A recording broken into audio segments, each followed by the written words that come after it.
All right, okay. Let's drink up. Let's wind it up. I feel kind of like sort of there's not a good segue, but I want to touch on some politics. But anyways, welcome to new subscribers. Thanks for subbing to Citizen Kong, to Hypno-Fez night. Ooh. Yeah, I put you under my control by watching all this me talking nonsensically about nothing. And then later, I implant a chip in you, and you become a Citizen Kong cyborg. Cheers.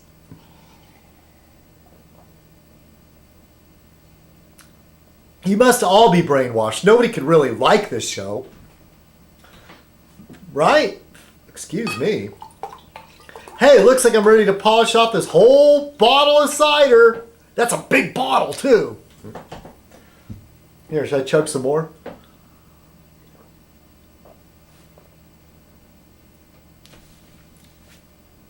Here comes the best part of Fez Night, the last part. Because it just gets so much better near the end. It was so hot today. Okay, you know what? I'm still going to have to get a tinfoil Fez one of these days.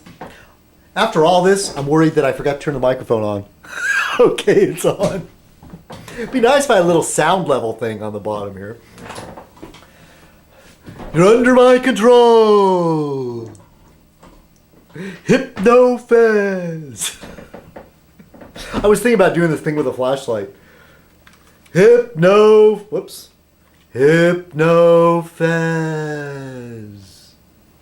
Anyway. Oh, I forgot. I Googled Hypno-Fez just for the hell of it. And there's actually, I found something where this guy is wearing a fez. Where is it? If I remember, I'll post it to this section. I'll post a link. And there's a picture of a guy wearing a fez, and he's got like a flashlight embedded in his fez right here. And he's doing like he's mesmerizing. There is something simultaneously dashing and sinister about a monocled, goateed man who sports a fez, a dueling scar, and a pet vulture. All right, so maybe I do spend a little too much time on the computer. And this guy's on vlog. And, hey, you know what? I kind of like this guy. He doesn't look too much different from Citizen Kong because he's kind of nerdy. He's got glasses and he's got some whiskers. And he's wearing a fez. Of course, his fez has a flashlight on it. Should I try to somehow build a flashlight into my fez? Hypno-Fez. All right. Now on to something serious. I was talking about putting on the foil hat, for the conspiracy theory stuff with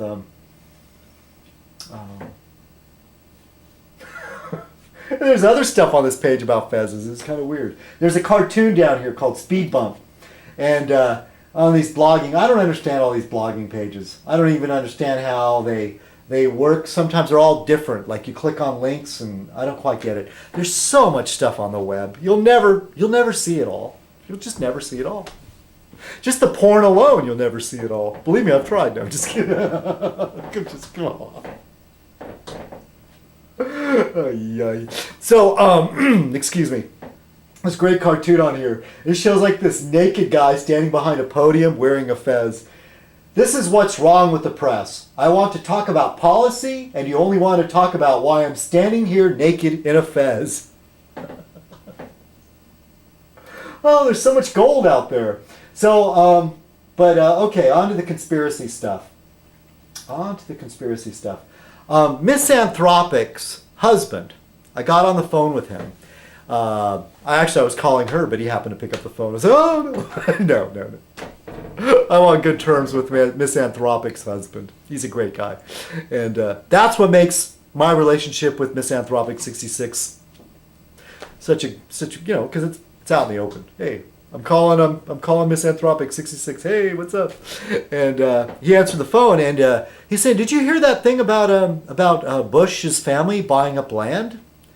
And I said, I hear all kinds of stuff. I go, maybe I did. I don't know. And he said, He said it had something to do with some type of future planning in some way. Like they were involved in oil. Now they're like involved in something else. He said, "Do you want to guess what it is?" And my intuitive response was, because I think about this a lot lately, and I've said this on other Fez vlogs, that after the shortage of oil, the next big war is going to be water. And I said, "Does it have anything to do with fresh water?" He said, "Well, how did you know? Did you hear something?" I said, "No, it was just a guess, but it's on a lot of people's minds." I mean, if you follow like the science news, and I'm a big, my father was into engineering, and my father's brothers, one was a physicist. I've talked about this before. Science is a big thing to me, and I trust good science. There's bad science. But the right-wingers always go, "Oh, that's not good science." What do they know? In fact, somebody wrote a book about the Republican conspiracy against science. The Republican Party has been very damaging to science. The Bush administration has been damaging to scientists. For the first time ever, scientists have got together and said, we need to form some sort of protective group here because we're under attack by the Bush administration. What other time has that happened to? Most, even like Nixon and other presidents before, is like, yeah, hey, we'll listen to the scientists. We'll hear what they have to say. But not the Bushies and not the new Republicans or these neocons. Which McCain, by the way, don't let him fool you.